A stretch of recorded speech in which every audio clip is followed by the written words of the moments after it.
Oi, eu sou a doutora Priscila Erin Gemelhado, médica oftalmologista. Hoje eu estou aqui para falar sobre ceratocone, uma doença não inflamatória, com incidência relativamente alta na nossa região, devido às nossas condições climáticas. Tempo muito seco, com uma incidência muito alta de alergia ocular e, consequentemente, coceira ocular muito frequente. É uma doença não inflamatória, progressiva, considerada uma ectasia corneana, ou seja, é uma doença que evolui com uma alteração no formato da córnea. A córnea adquire um formato de um cone, uma protusão.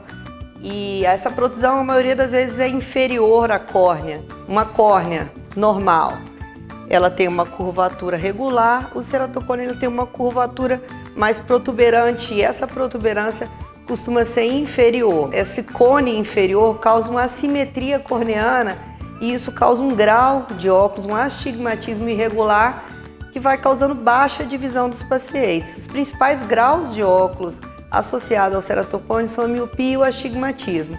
O que causa a maior baixa de visão no ceratocone é o astigmatismo irregular, ou seja, é um astigmatismo difícil de corrigir por causa dessa irregularidade na parte inferior da córnea. O tratamento do ceratocone é feito a princípio com óculos em casos leves, mas com o tempo a córnea vai ficando muito irregular e há necessidade do uso de lentes de contato.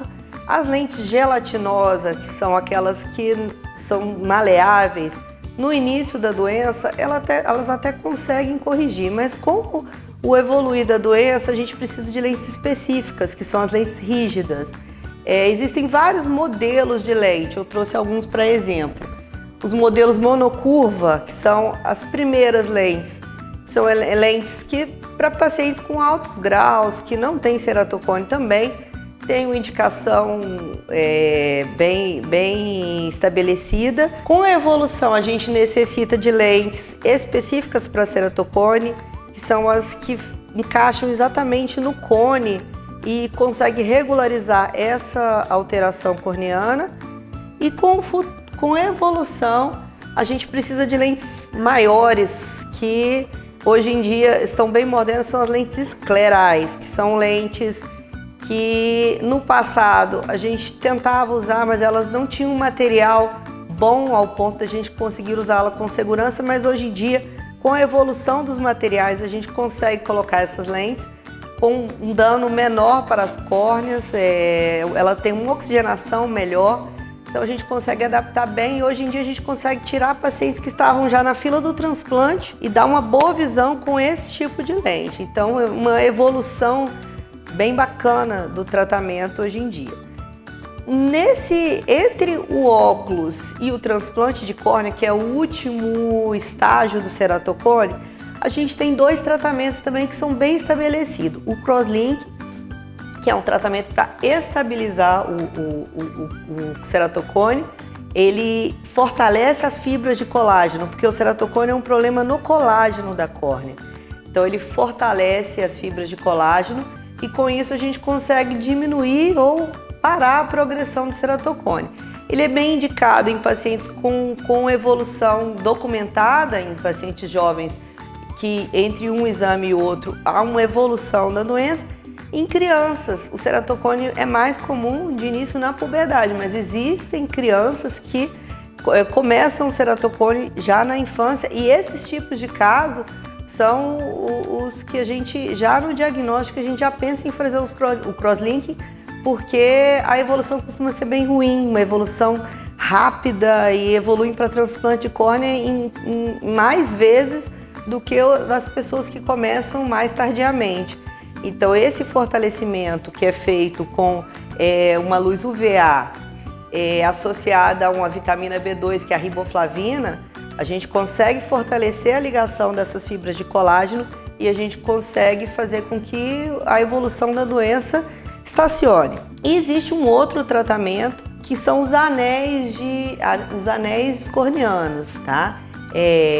Os anéis eles são inseridos na córnea, no estroma, para a gente tentar regularizar um pouco esse astigmatismo irregular. Ele costuma melhorar a visão, não é 100% das vezes que a gente consegue uma melhora, mas ele dá um pouco de independência da lente de contato. Eu falo com meus pacientes que não é para te livrar da lente de contato, é para tentar diminuir a dependência da lente de contato em casa.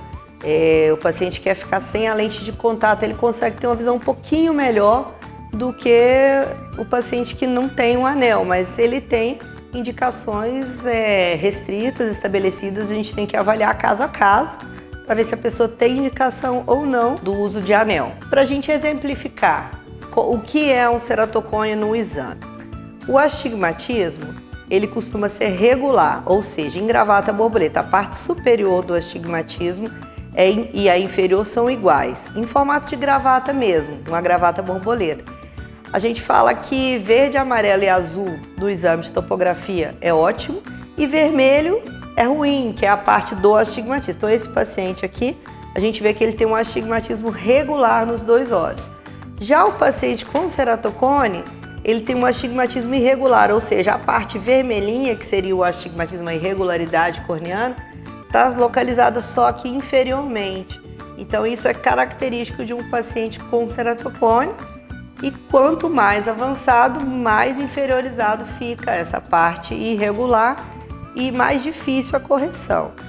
Como eu já disse, o transplante de córnea hoje em dia é a última solução. A gente tenta retardar o transplante de córnea o máximo possível, porque o transplante de córnea ele não é para sempre, ele tem um prazo de validade, isso depende de pessoa a pessoa, mas a gente tem que tentar retardar esse transplante. Então, hoje em dia, com a modernidade, com a evolução do tratamento, a gente consegue dar uma boa qualidade de vida, uma boa visão para os pacientes ceratocone, mesmo com ceratocone mais avançado. Eu vejo nesse vídeo a importância da gente fazer o diagnóstico precoce, trazer as crianças para fazer um exame oftalmológico, já começar o exame anual desde a infância, evitar coçar os olhos, que é o recado que eu queria deixar realmente aqui para a população, porque o coçar do olho é um principal fator associado ao ceratocone, um fator modificável. Existe o fator genético, que corresponde a 8% dos casos, 8% dos pacientes têm um fator genético associado, mas a grande maioria dos casos a gente está associando a alergia ocular, a coceira nos olhos.